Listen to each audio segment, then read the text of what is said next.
Bonjour à tous, le récap de la semaine du 3 au 9 septembre sera une nouvelle fois assez court. En effet, je ne parle pas des vols suborbitaux qui auraient pu avoir lieu. On commence avec le 6 septembre, une correction de l'orbite de l'ISS qui a été effectuée grâce au système de propulsion du module de service Zvezda du segment russe.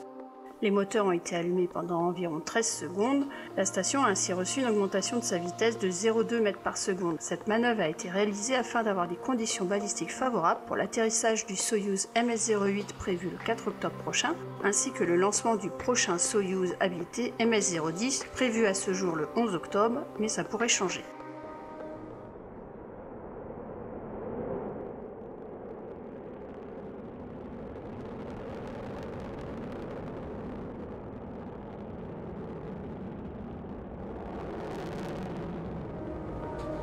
Vendredi 7 septembre, la Chine a réalisé son 24e lancement de l'année.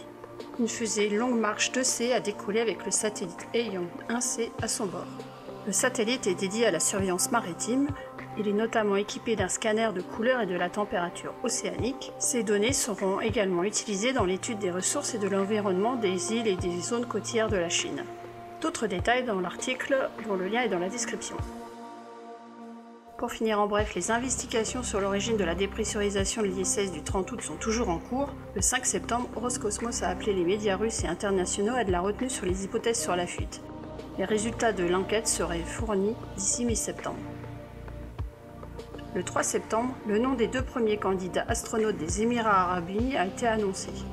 Asa Ali al-Mansouri et le sultan Saïf al-Neyadi ont commencé leur entraînement à la Cité des Étoiles. L'un des deux devrait partir à l'ISS en avril 2019 pour un séjour de 10 jours. Sur mon blog, lien dans la description, vous trouverez un article sur les Émirats arabes unis, une nouvelle station spatiale.